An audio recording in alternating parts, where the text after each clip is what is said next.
o grave faz tu.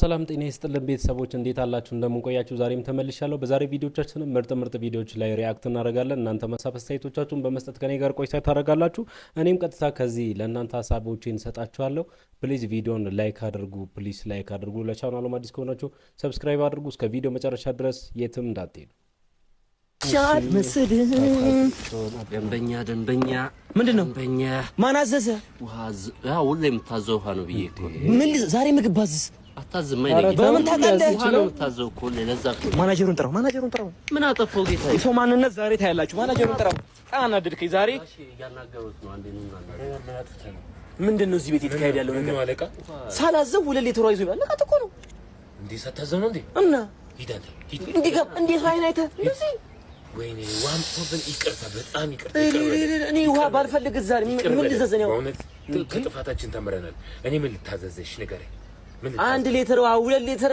አልጨርስም ያውበቀ እኮ ነው ያሰረፍኩ ነው ሞጣው 1 ሊትር ውሃ አምጣልኝ አንተው ናንሰው ና አይኔን አትይ አይኔን እንዳልኩት አንድ ያለው አንተ አይደለም የለኝም 10 ብር እኔ ብርጭቆ እሺ ጫላምጣ ብርጭቆ አንድ ሊትር ሰማይ አንድ ሊትሩን እንደተመጣው ለፊት ምን ማለት ነው ይሄን ቤት ታውቃለህ ስሙን ካምባላ በሰው ፊትም ስሙን ስጠራው የኔ ስም ታውቃለህ ስለኔ ማንነት ታውቃለህ ሄሎ መጣ ሄሎ ድንግልናሽን በስንት አመትሽ ነው ያጣሽ? አረ ሉክ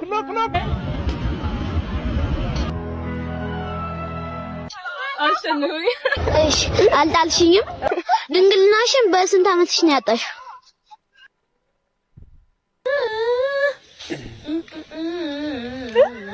አይ ይቅርብኝ እሺ አመሰግናለሁ ለልጆቻችሁ ስልክ አትስጡ ስንል በምክንያት ነው በነገራችን ላይ እንደዚህ አይነት ቪዲዮ በተደጋጋሚ ሶሻል ሚዲያ ላይ ተመልክታችሁ ልታውቁ ትችላላችሁና ልጆች ይሄንን ንግግር የሚወስዱት ወይ ደግሞ ኮፒ የሚያደርጉት ከሶሻል ሚዲያ ላይ በዚህ እድሜው ነው ልጅ ስለዚህ ጉዳይ ማውራት ነበረበት ወይ ስለ ልጆች ሳይሆን እያወራው ያሉ ወላጆች ይሄንን ፈቅዳችሁ ለምታሳዩ ስልክ በነጻ የፈቀዳችሁላችሁ ይሄው ውጤቱ እንደምትመለከቱት ወይዘሮ ቀለሟ ታች ሰፈር የምትኳባት ስለሞቱ ሁሉም የሰፈሩ ሰው 10 ሺህ ብር ያዋጣ ተብሏል 10 ሺህ ምን ነው ሰውየውን ተደራድራችሁ ልታስመልሱት ነው እንዴ በሰላም ሄዱት ደጀኔ ምንድነው ደጀኔ ሰውየው ሸተተ ገማብን እጃችን ላይ የሬሳ ሳጥኑን አፍጥነው እንጂ ምን እናንተ ቆመተኛለህ እንዴት ነው ምኑ ምስር ወጡ እንዴት ነው ምኑ ይላል እንዴ ቆንጆ ነው የቤተሰቡን ደረጃ ይመጥናል ቆንጆ ታውቃለህ ይኸውልህ አልጮውንም ቅመስ አንድ ነገር ቢበላሽ ካንተ ራስ አልወርድም ናንተ ምን ነው የምትፈዘው ወንበሮቹን ደርድር እንጂ ምን ነው የምትፈዘው አረጋሽ ገና ሰውየው ነብሳችሁ አልወጣም እኮ ይወጣል እኔ የማውቀው አንተ ነህ አሁን እከዴ ጠጅ ቤት መክፈት ነው ሳቢ ጠጅ ቤት ውስጥ ከባድ ገንፎ ቤት ነው መከፍቱ ገንፎ በልቶ ጠጅ ሰው እንዳይጎዳ ገባ አሁን ዱርዮ ቻቾን እየላሰል እየተጎዳ ነው ገንፎ ከጎን ታስጀምርለታለህ ዝርያ በኮስት ሚኒማይዝ እየነከረ ገንፎ በጠጅ ግምት ተተገፈለገ ብራዘር ህብረተሰብን መጥቀም አለብህ ገባ እዚህ ጋር ፍምስናን ገባ እንደ ችግር ቀራፊ ካሉን ምን ይሰራላል ነገራችን ላይ የሆነ ቦታ ገንፎ በእንጀራ የሚበሉበት አጋጣሚ አይቺ ቋቅ እኔ በቃ ማለት ገንፎ ከማይወዱ ሰዎች መካከል ነኝና ገንፎ በእንጀራ የሚበላበት አጋጣሚ አየሁ እስቲ አይታችሁ ታውቃላችሁ እንዴት ያስኬዳል ያውኑ ቢዝነስ ያስኬዳል ጠጅ ቤት ከፍታችሁ ጎን ላይ ደግሞ ገንፎ በልቶ ጠጅ ሲጠጣ አስቡት እስቲ ጎበዝ ወይኔ ብዙ ጊዜ ወንዶች ላይ መጀመሪያ ወንዶች ሰዓት ልክ ላይ ነው። ሴት ልጅ ሲያገኙ ልሙትልሽ፣ ልገልበጥልሽ፣ ልፈጥፈጥልሽ ምናምን ብለው ትሪትመንታቸው የሌለ ስጦታቸው የሌለ ይሆንና አት ሴም ታይም የሆነ ሰዓት ሴትዮዋ ራሷ ናት፣ ልጅቷ ራሷ ናት። ግን በቃ በጣም ነው የሚቀየሩት። የሆነ ሰዓት ላይ ትንሽ ከቆዩ በኋላ ይቀየራሉ። ከእንክብካቤውንም ይተውታል፣ ሀኒ ቤቢውም ይቀራል። በሙሉ ስሟ ምናምን መጥራት ይጀምራሉ። እና ለምን ያን የሚሆኑት ማለት ሴቶች እንደዛ አይደሉም። በብዛት እንክብካቤያቸው ራሱ እየጨመረ ይሄዳል። ለምንድን ነው እንደዛ የሚያደርጉት? ግን በእናንተ ጊዜ እንደዚህ ነገር ነበር? ሰው ልጅ ባል ሁሉ ጊዜ ነው ያው ምን እንደሆነ ታውቂያለሽ? እሷ መጀመሪያ ደረጃ እሷን እስከሚያገኛት ወይም ደግሞ ማንነቷን በሰጣት ክብር ልክ ናት አይደለም ብሎ ኢባቤት የሚያደርግበት ጊዜ ነው። የዛን ጊዜ ያንን ጠብቃ መሄድ የሷ ፋንታ ነው። ነገር ግን እንደዛ ላይ ብላ ቀስጥ ካለች ራሷን ማለት ነው ለምን ብሎ ይደክማል? መጀመሪያ እኮ ሉዝ አረጋታለሁ እንደሚያስፈልጋት ያውቃል። ይሄ ነገር፣ ይሄ እንክብካቤ፣ ይሄ ጥንቃቄ፣ ይሄ ሪስፔክት እንደሚያስፈልጋት እንደሚገባት ያውቃል። ይሄን ካጣች ካጠገቡ እንደማትቆይ ነው የሚያስበው ማለት ነው። ነገር ግን ልክ እሱን ሰጥቷት ውይ ብላ እሷ ኢሚዲየትሊ በዛ ነገር ተስባ ቀለበት ውስጥ ከገባችለት በኋላ ለምን ነው ይደክመው? በቀላሉ የምታገኘው ነገር እያለ በአካፋ ትታገያለሽ እንዴ? መሬት ላይ የምትዘጊው ነገር ካለ ለምንድነው አካፋና ደግሞ ይዘሽ የምትቆፍሪ? በቃ እሷ ኢዚ ሆነችለት። ነገር ግን ልክ ያንን ነገር ሲያይ መጀመሪያ ሊያገኛት እንደጣረው በነበረችበት ሁኔታ ላይ ሆነ ራሷን አስጠብቃ መሄድ የሷ ፋንታ ነው። አሰጣጡ ነው ኦፍኮርስ እናንተ የሴቶች አመላለስ ነው። ወንድ ልጅ ግን ለሴት በዚህ ሁኔታ ውስጥ ብታደርገው እሷ ሳይደክማት ነው የምታደርገው ፎርኤቨር። በእውነት እኔ ሴት ልጅ መንከባከብም ትወዳለች፣ እንክብካቤም ትወዳለች፣ አትቀየርም። እሱ ከእሷ እስካልተለወጠ ድረስ ከእሷ የሚለወጥ ነገር አይኖርም። ብዙ ጊዜ ወንድ ግን የሚደክምበትን ነገር ነው የሚያከብረው። ስለዚህ በቃ ቻሌንጅ መሆን አለባት ኤቭሪ ሲንግል ዴይ። አዎ ለምንድነው ቀላል የምትሆንለት? ምክንያቱም በቀለለች ቁጥር እያቀለላት ነው የሚሄደው እንጂ እየተመቻት በስመ አብ በጣም ተመቸችኝ እያለ ሞር እየተንከባከባት አይደለም። ለምን የማይደክምበት ነገር ላይ ደስተኛ አይደለም ወንድ ልጅ። በሚደክምበት ነገር ነው ደስተኛ የሚሆነው። እስገባሽ? በጣም ከባድ ባህሪ ነው ያላቸው በጣም።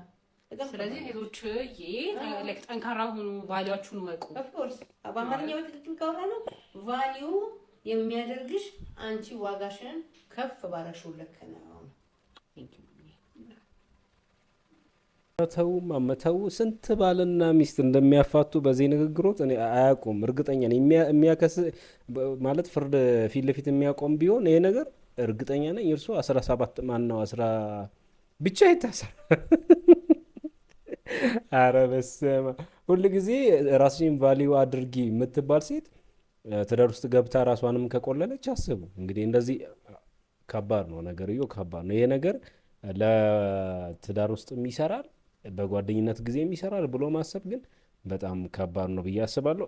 መጀመሪያ ላይ መጥቶ እንደውም በድሮ ማንነታቸው ወንድ ነበሩ እንዴ ምናምን ብዬ ላስብ ስል እጥፍ አሉ ወደ ሌላ ቦታና እስቲ የማማን ሀሳብ እንዴት አያችሁ? እስቲ ሀሳባችሁን ኮመንት ስጡ። ሰላም ውለሻል እናት? ሃይ ሰላም ውለሃል አሉ። ፊትሽ ላይ ቡጉሮች ናቸው ጠቅጠቅ ያሉት ነገር አይመስልም? ይሄ ሁሉም ቡጉር ይዘሽ ነው ፌሚኒስት ይሆንሽ? አዎ አረ በስመ ቱ ማች ቡጉር ኢዝ ጎን ኦን ማንገ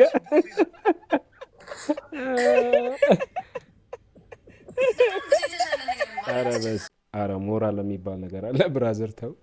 በጣም ደብሮኛል፣ በጣም ከፍቶኛል። ቤተሰቦቼ ተስፋ ሰጥተው ተስፋዬን አጨልመውታል። እንደምታውቁት ሜሪ ወንድ ያሰጠው ቻሌንጅ ሁላችሁም ታውቃላችሁ፣ ሁላችሁም ተባብራችሁኛል።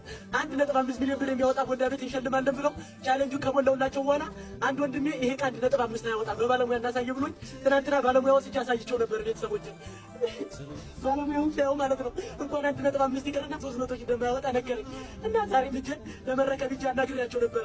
ሰደው ቤተሰብ ተሳለ። ዛሬ በጣም ደስ ያለኝ ይሄን የምታዩትን ቦንዳ ቤት ለአንድ እድለኛ ሰው በነፃ ልሰጥ ነው። ይሄ የምታዩት እንዳለ ልብስ፣ ብረቱ፣ አሻንጉሊቱ ከነ ቤቱ ቁልፍ ልሰጣችሁ ነው። በመጀመሪያ መረማመድ ደሃን አሳይቶ መንሳት ይሄ ወንጀል ነው። ይሄ ልጅ ቲክቶክ ላይ እያለቀሰ መጣልኝ። ያው ከዚህ ቀደም አይቼዋለሁ። ባጭሩ ጉዳዩን ታውቁታላችሁ ብዬ አስባለሁ። ግን ለማታውቁ ሰዎች ይቺ ሜሪ ቦንዳ የምትባል ልጅ አዲስ ለከፈተችው ማስታወቂያ እየሰራች ነው። ምንድነው ቻሌንጅ ትሰጣለች። ቻሌንጁ ምንድነው? አካውንቷን 100,000 መጨመር። ከዛ ያ ሰውዬ ምንድነው 1.5 ሚሊዮን ካፒታል ያለው ቦንዳ ቤት አስረክባለሁ የሚል ማስታወቂያ ሼር አድርጉ እሰጣለሁ ትላለች። ከዛ እዛ ላይ ብዙ ቻሌንጀሮች ተሳተፉ። ይሄ ልጅ ታውቁታላችሁ፣ በረከት ሊስትሮ ነው የሚሰራው። ለ3 ዓመት ሊስትሮ እንደሰራ በብዛት ይመጣል ብዬ አስባለሁ ቲክቶካችሁ ላይ። ይሄ ልጅ በስተመጨረሻ ቻሌንጁን አሸነፈ። ልጁም ደስ አለው። እሷም አሸናፊው ማን እንደሆነ ለየች፣ እሱ እንደሆነም እዛም ተገናኙ። ቦንዳ ቤቱን አሳየች። ሰው ሁሉ ደስ አለው። በቃ ልጁም ያው ካለበት ይሄ ያነሰ ገቢ ለላቀ ገቢ እያሰበ ለቤተሰቡም ብዙ ነገር ያስባል ብዬ አስባለሁ። በጣም ተደስቶ ነበር እና ዛሬ ምንድነው የሆነው? ልጁ እያለቀሰ መጣ። ምንድነው ቻሌንጁን ብታሸንፍም አይሰጥም ወይም አልተሰጠም። በቃ ሄዶ እንደዛ ነው የሚለን። እዚህ ጋር 1-2 ነገር ብቻ ልበል። በመጀመሪያ እንዴት አሰባችሁት? እኔ አላቅም። እንዴት ነው ሰዎችን ግን የምትሸውዱት? ማስታወቂያ ለመስራት የራሳችሁን ካዝና ለመሙላት ደሃ ላይ የምትቀልዱ ሰዎች እንዴት ነው በ100,000 ቻሌንጅ 1.5 ሚሊዮን የሚያወጣ ቦንዳ ቤት እንዴት ነው የምታስረክቡት? ይሄ በምን አይነት ስሌት ታስቦ ነው? ማለት ልጁ አምኖ ቻሌንጅ ተቀበለ። በቃ ማሰጡትን ነገር ለምንድን ነው ቃል የምትገቡት? ከዛ ባለ ቦንዳ ቤቱን አሳይታችሁ ቻሌንጁን አሸንፍ ብላችሁ ያዙ ይልቀቁኝ ካላችሁ በኋላ ይሄ ልጅ የምታስለቅሱበት ጉዳይ አይገባኝም። በነገራችን ላይ ይሄ የገነባችሁበት ይሄውን ቦንዳ ቤት 3 ቅርንጫፍ አለኝ ብላለች። ይሄ በዚህ በቲክቶክ ማህበረሰብ በጎ ፍቃድ አዛኝነት ሼር እና ኮፒ ሊንክ በመደረግ ነው። አንቺም ከዚህ ቀደም የነበርሽበትን ሁኔታ እናውቀዋለን እኮ። ስለዛ ወደ ኋላ አንሄድም። ግን ይሄ ልጅ በእንደዚህ መልኩ ሞራሉን ሰብረሽ እንደዛ ማድረግ አትችይም። ይሄ በጣም ሼም ነው፣ በጣም አሳፋሪ ነው። ስለዚህ ባጭሩ ፎሎ ያደረገሽ በጣም ከፍ ያደረገሽ ሰው ቲክቶክ ነው ታውቃላችሁ። ሳያወርድሽ ይሄን ጉዳይ በጥንቃቄ ይዘሽ የገባሽውን ቃል ፈጽሚ። ካልሆነ በተገባው ልክ ባይሆንም ይሄ ልጅ የሚገባውን ካሳ ስጩ። ይሄን ነው የምንጠይቀው። ኮፒ ሊንክ፣ ሼር፣ ሪፖስት አድርጉልኝ። ቴንክ ዩ። በጣም ነው እንደ ሀብታም የሆንከው። በጣም ነው ሀብታም የሆንከው አይደለ? 6 ፓክ አለኝ ባይ። ከየት አመጣው? ስፖርተኛ እኮ ነኝ። በእውነት የእውነት ፎቶዬን እናሳይሽ። ስፖርት ሰርተህ ነው እርቦህ ነው?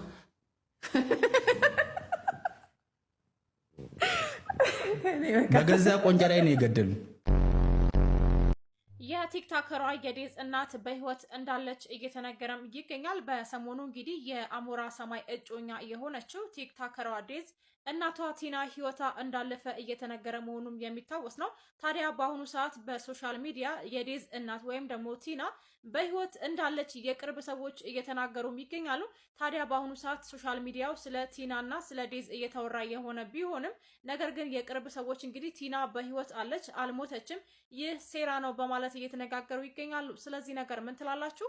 ሀሳባችሁን ኮሜንት ላይ አስቀምጡልኝ። ተጨማሪ መረጃም ሳገኝ ተመልሼ ወደ እናንተ ማሰናዳቴን ይቀጥላል። የዴዚ እናት አልሞተችም ታግታ ነው ብላችሁ ፖለቲካ ለመስራትና ዘር ከዘር ለማጋጫት የምትጠሩ ሞታም ማረፍ ሲገባት ዘሯን አንስታችሁ የምታወሩ ሰዎች ስሙኝ፣ ሌሎችም ለነሱ አርሱላቸው። የዴዚ እናት ትክክለኛ ስሟ ትህትና ታምራት ነው። እኛ ቲና ብለን ስለምንጠራት ነው። ያረፈችበትም የተቀበረችበትም መቃብር የካ ሚካኤል የፉካ መቃብር ውስጥ ቁጥሩ 1179 ላይ ነው። ሄዳችሁ ማየት ትችላላችሁ። ያጋጠማትን በሽታ የሳምባ ውስጥ ውሃ መቋጠር ነው። ውሃ ቋጥሮ ሳምባ ውስጥ መድኃኒት ትጠቀም ነበር። ከአሜሪካ ከመጣሽ በኋላ ስላልተጠቀመችው መድኃኒቱ ለዛ ነው ህይወቷ ያለፈው። ቤተሰቦቿ 4 ኪሎ አካባቢ ቢገኙም መታችሁ እንድትረብሿቸው ፕራይቬሲያቸውን ፕራይቬት ላይፋቸው እንድትጋፏቸው አይፈልጉም። ስለዚህ ልቀቁት ይሄን ነገር፣ በሰላም ተረፍ ሴትዮዋም። እኛም እዚህ መተን ቪዲዮ የሰራ ነው ጥሩ እናት እንደነበረች እንኳን ለዴዚ ለሰፈሩ ሰው ሁሉ ጥሩ እናት እንደነበረች ለማሳወቅ ነው። ዴዚም ነፍሰ ጡር ናት። በዚህ ሰዓት ላይ ሰፖርት ነው እንጂ የሚያስፈልጋት የእናቷን ስም እያነሳችሁ በብሔር እንድትከፋፍሉት አይደለም። ስለዚህ ሁላችሁም ይሄን ነገር አቁሙ። ላልሰሙ ሰዎችም ሼር አድርጉ። በግል ሄዳችሁ ማጣራት የምትፈልጉ ሰዎች ኮንታክት አድርጉኝ። ኦር የካ ሚካኤል ትህትና ታምራት ብላችሁ የፉቃ መቃብር ውስጥ 1179 ላይ መፈለግ ትችላላችሁ። አመሰግናለሁ። ጭራቅ አትሁኑ። ሰው ሞቶ ዘር አትስጡት። ጉራጌናት ትግሬናት አትበሉ። አማራ ነው ምናምን የለም። የሞተችው አንዲት ምስኪን እናት ናት። አመሰግናለሁ። ሼር ኮፒ ሊንክ አድርጋችሁ አድርሱልኝ። ቴንክ ዩ። በኢትዮጵያ የዲጂታል ታሪክ አዲስ ታሪክ ተመዝግበዋል። የወጣቱ የፈጠራ ባለሙያ ቃሉ ፑቲክ ስራ በሁለት ቀናት ውስጥ ብቻ 97 ሚሊዮን እይታዎችን ሰብረዋል። በዓለም ዙሪያ ከ685 ሚሊዮን በላይ ተከታዮች ባለው የኢንስታግራሙ ዋና ገጽ ላይ የወጣው ይህ የፈጠራ ስራ በተለቀቀ በሁለት ቀናት ውስጥ ብቻ 97 ሚሊዮን እይታዎችን በማስመዝገብ በሀገራችን የዲጂታል ሚዲያ ታሪክ ውስጥ እስካሁን ከተመዘገቡ የቪዲዮ እይታዎች ሁሉ ከፍተኛውና ፈጣኑ ሆኖ ተመዝግበዋል። ስለ ድምፃዊ አንዱዓለም ጎሳ አዲስ ነገር ተሰምቷል። ድምፃዊ አንዱዓለም ጎሳ ከብዙ ወራት ሚዲያው መጥፋት በኋላ ዋኤ ጅሬኛ እኮ የተሰኘ አዲስ ስራውን በቅርቡ ሊለቅ እንደሆነ ነው የተነገረው። ድምፃዊው ይፋ ባደረገው የማስታወቂያ ፖስተር እንደጠቆመው የዚህ ሙዚቃ ጭብጥ በራሱ የህይወት ታሪክና አጋጣሚዎች ላይ ያተኮረ ነው። በቅርብ ቀናት ውስጥ ለአድማጮች የሚያደርሰው ይሆናል። ታዲያ አንዱዓለምን ስታስቡ የትኛው ሙዚቃው ቀድሞ በምናባችሁ ይመጣል? ሀሳባችሁን አስቀምጡልኝ። መልካም ጊዜ። አላየኝም ብሎ ሳይከፍል ሊወጣ ምን አይነት አጅበብ እንዴ! ሳከፍል ልትወጣ ነው? አላየኝም ብለህልኝ ነው ያለም እንዴ? ማለት እንዴ ምን ማለት አንድ ሰዓት ሙሉ አይደል እንዴ ቆምከው? ሳከፍል ልትወጣ ነው እንዴ? መኪና ተያዘ ፓርኪንግ ቦታ ላይ ቆሪ ቆምከው። ምንም ስራ አላሰራላችሁ ፓርኪንግ ቦታ ላይ አንዴ ቆምከው። ለእግርም ለጫማም ፓርኪንግ መስከፈል ምን ችግር አለ? ያማል አንተ ግን እንደቆርቆር የእንግዲህ ልጅ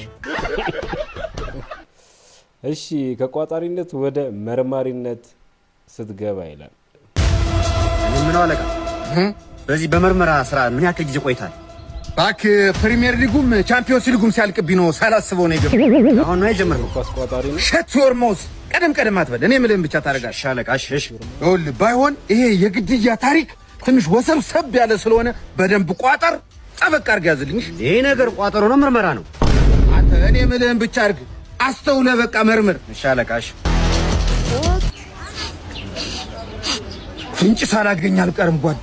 ጥሩ ነው አለቃ።